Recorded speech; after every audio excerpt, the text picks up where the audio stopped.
சுற்றி சூழல் விழிப்புணர்வு செய்திகள்.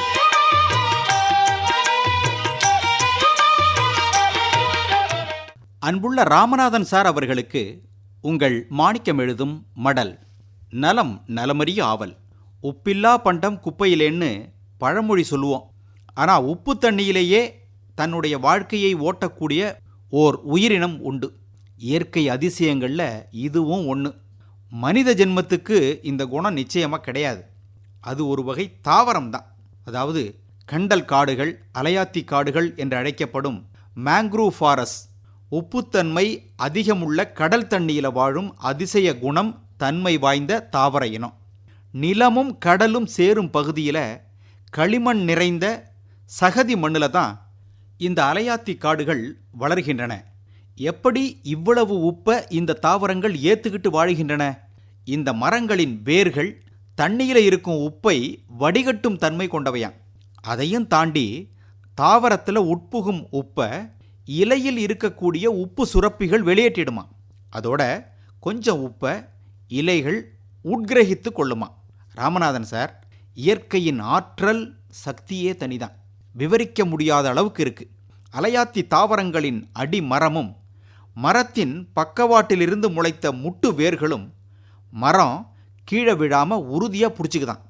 கண்ணா, அலையாத்தி, நிபாபாய், அலையாத்தி பெரணி சில முக்கியமான அலையாத்தி தாவர வகைகள் இவை.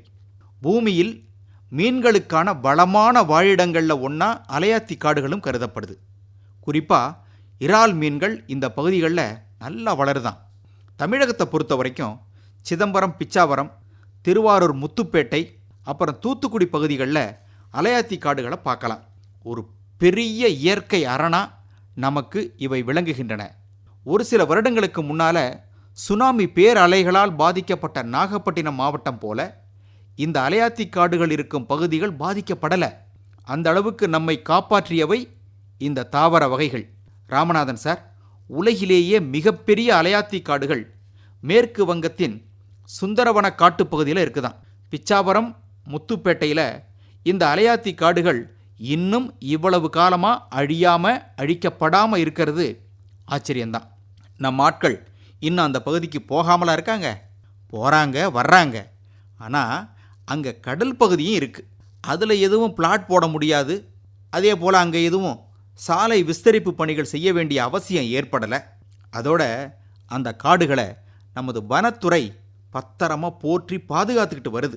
சாதாரணமாக அந்த காட்டில் யாரும் நுழைஞ்சிட முடியாது. வனத்துறை அலுவலர்களின் பாதுகாப்பு அப்படி இருக்கும். இயற்கையை போற்றி பாதுகாப்போம். இப்படிக்கு மடல் மாணிக்கம்.